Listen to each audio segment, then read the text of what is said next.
Bismillahirrahmanirrahim. Assalamualaikum warahmatullahi wabarakatuh. Salam sejahtera untuk kita semua. Kita lanjut lagi ya untuk materi biologi sebagai ilmu. Yang kita bahas kali ini adalah kerja ilmiah. Nah, di sini nanti kita akan bahas banyak hal tentang langkah-langkah dalam metodologi penelitian gitu ya. Ya, kayak gitu kira-kira. Nah, gimana sih yang dinamakan atau langkah-langkah dalam kerja ilmiah? Jadi secara umum kita akan lihat begini.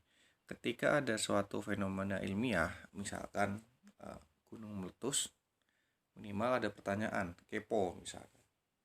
Kenapa sih harus meletus gitu ya? Apa penyebabnya? Kok bisa meletus?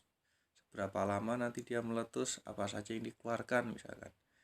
Gitu, itu kepo. Jadi kepo itu penting dalam dunia penelitian, dalam dunia ilmiah. Kepo itu penting. Kenapa? Semakin banyak orang ingin tahu, maka semakin besar peluang dia untuk menjadi seorang peneliti.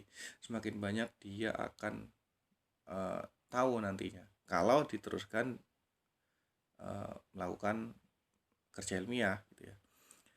Nah, ketika dia sudah kepo, harusnya dia melakukan penyelidikan. Observasi dulu lah kira-kira. Ya, observasi nanti di lapangan atau di perpustakaan atau berselancar di dunia maya untuk mencari banyak informasi, tentunya dengan literatur-literatur yang memadai gitu ya, bukan literatur-literatur yang nggak jelas gitu untuk penyelidikan. Kemudian setelah dia melakukan observasi atau penyelidikan awal, dia melakukan pembuktian empiris, pembuktian yang membuat dia mengetahui kenapa ini terjadi gitu ya. Jadi intinya melakukan penelitian. Nanti akan muncul hipotesis, kemudian dia melakukan eksperimen. Eksperimennya nanti akan menjawab hipotesisnya bisa diterima atau tidak gitu ya. Dan kalian harus tahu kalau hipotesis itu bisa diterima, bisa ditolak gitu. Tidak harus diterima dan tidak harus ditolak gitu ya. Justru ketika nanti ditolak kenapa? Ketika diterima pun kenapa gitu ya. Pembuktian empiris. Nah, setelah melakukan pembuktian empiris, diambillah kesimpulan. Nah, kesimpulan yang kalian ambil nantinya dalam sebuah kerja ilmiah itu bisa membuat teori baru atau fakta-fakta baru, atau bisa saja malah memperkuat teori lama ya. Jadi yang namanya penelitian itu tidak selalu menemukan teori baru, tidak. Teori lama pun akan sangat berguna dan bisa kalian kuatkan dengan penelitian kalian. Yang benar adalah semua penelitian adalah menemukan fakta baru, tidak selalu teori baru ya. Yuk lanjut. Nah, ini secara umum seperti ini ya. Jadi penelitian ilmiah itu nanti ada fenomena ilmiah, kerja-kerja ilmiah itu nanti diawali oleh fenomena ilmiah, kemudian diobservasi, kemudian muncul pertanyaan, muncul hipotesis, kemudian untuk menjawab sebuah hipotesis itu harus melakukan eksperimen, penelitian lah ya, nggak selalu eksperimen. Eksperimen itu kan identik dengan percobaan di laboratorium. Banyak penelitian yang tidak memerlukan laboratorium secara fisik gitu ya. Misalkan penelitian sosial itu lebih banyak di lapangan, kemudian disimulasikan di komputer dengan program-program dan aplikasi tertentu dalam komputer gitu ya. Tidak selalu di uji coba gitu ya. Banyak yang tidak memerlukan laboratorium secara fisik. Setelah dilakukan eksperimen, kemudian analisis. Karena eksperimen itu nanti hasilnya kan data dan data ya, fakta. Kalian analisis gitu ya, analisis. Dicari kenapa ini seperti ini, kenapa itu seperti itu, cari di perpustakaan, cari di literatur, banyak hal yang bisa kalian lakukan untuk menganalisis sebuah data. Tanya ke orang yang lebih ahli, boleh. Penelitian sosial itu banyak yang dilakukan. Misalkan menganalisis kenapa ini seperti ini, kenapa itu seperti itu gitu ya. Nah, setelah data itu selesai dianalisis, maka ditarik kesimpulan gitu ya. Yuk lanjut.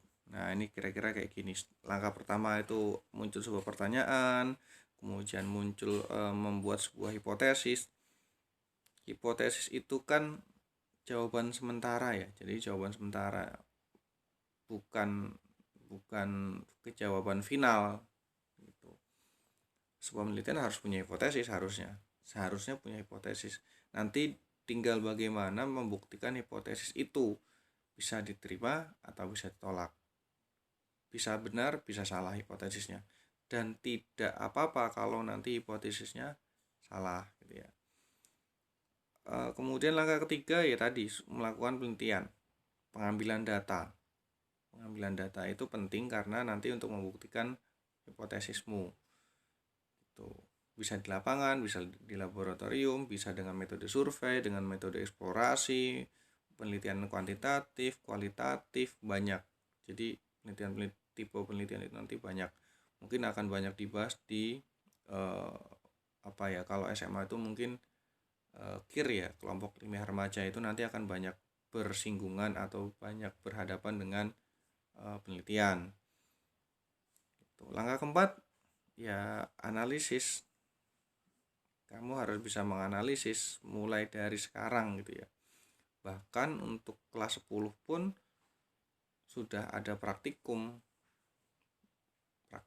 apapun gitu ya. Jadi praktikum itu kan sebenarnya adalah penelitian yang dilakukan oleh kelas dan sudah tertulis, sudah jelas tertulis langkah-langkahnya apa saja.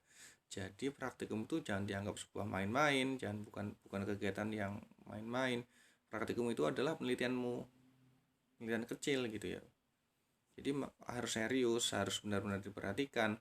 Pada prinsipnya sebuah penelitian itu adalah tulislah apa yang dikerjakan dan kerjakan apa yang tertulis gitu. Lanjut yang kelima, langkah kelima itu ya kesimpulannya apa, apakah nanti menjawab hipotesis atau malah menolak hipotesis, dan itu harus dilakukan penarikan kesimpulan. Bahkan praktikum pun itu laporan praktikumnya juga ada kesimpulan begitu. Nah, sekarang kira-kira coba jelaskan metode ilmiah secara urutan itu seperti apa, langkah-langkahnya seperti apa. Boleh berbeda dengan apa yang sudah saya sampaikan di slide, boleh. Itu pertanyaan saya yang pertama. Yang kedua, kira-kira pernah nggak melakukan pengamatan ilmiah? Jadi ngamati kucing makan misalkan, ngamati semut misalkan, kok semut bisa ya komunikasi dengan cara kayak gitu, pernah nggak kira-kira? Yuk ceritakan di buku tulis kalian, ditulis dengan tulis tangan aja, nggak pakai tulisan kaki ya, tulisan tangan. Ketik boleh nggak tulisan tangan aja biar tangannya gerak. Oke. Sikap ilmiah sekarang. Sikap ilmiah itu adalah sikap yang sikap yang harus dimiliki oleh harusnya semua orang gitu ya. Baik mereka yang sekolah atau yang tidak sekolah. Sikap ilmiah itu mulai dari mana dulu ya? Yuk, karena ini lingkaran, karena siklus ya, jadi semuanya harus saling berhubungan. Jujur misalkan, semua orang harus jujur, peneliti itu harus jujur.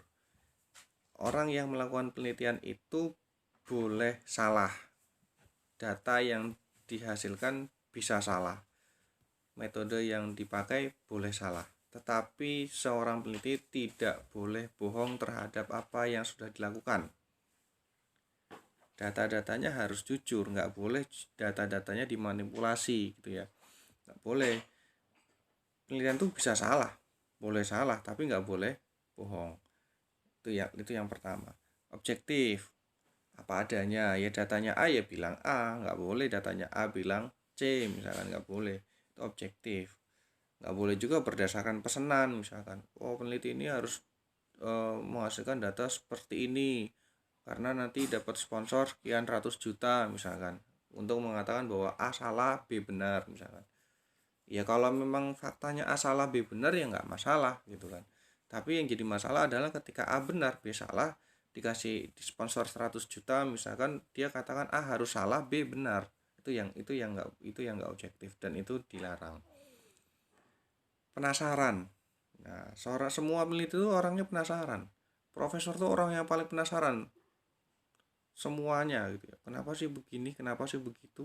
Lakukan penelitian, kemudian dapatlah kesimpulan gitu ya. Itu penasaran. Berani dan santun. Berani tok tapi nggak santun ya nggak boleh. Berani itu artinya berani out of the box misalkan. Jadi pemikirannya itu keluar dari zona nyamannya. Itu berani. Jadi berani mengambil resiko, berani banyak hal lah kalau seorang peneliti itu.